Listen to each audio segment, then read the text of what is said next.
তাহলে আসুন জানি মমতা ব্যানার্জি কে ছিলেন। 1970 সালে কংগ্রেস জয়েন করেন এবং 1976 থেকে 80 সাল অবধি তিনি জেনারেল সেক্রেটারি ছিলেন মহিলা কংগ্রেসের।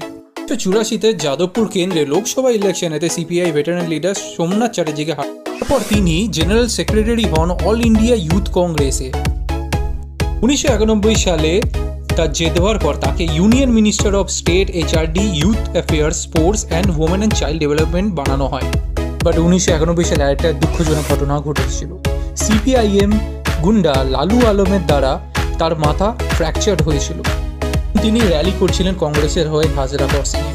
1993 সালে তাকে রাইটার্স বিল্ডিং থেকে বার করে দেওয়া হয়, সেই সময় চিফ মিনিস্টার জ্যোতি বসুর অর্ডারে। 1999-তে তিনি এনডিএ জয়েন করেন এবং রেলওয়ে মিনিস্ট্রি।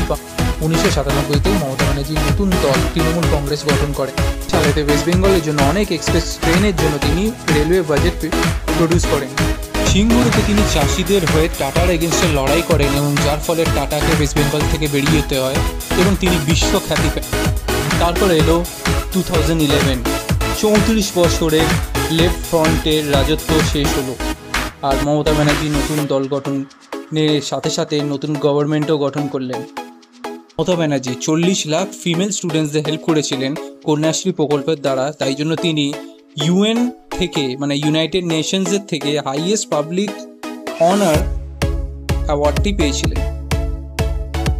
ক্ষমতাবান পরিবাররাও মমতা ব্যানার্জির সাথে সম্পর্ক রাখে, তাই যখন দেখি যে কিছু লোক বলে মমতা ব্যানার্জি শেষ হয়ে যাবে, হাসি পায়। বিকজ যে মানুষরা সংগ্রাম করে ওঠে তারা কোনোদিনই শেষ হয় না, শেষ হতে পারেও না।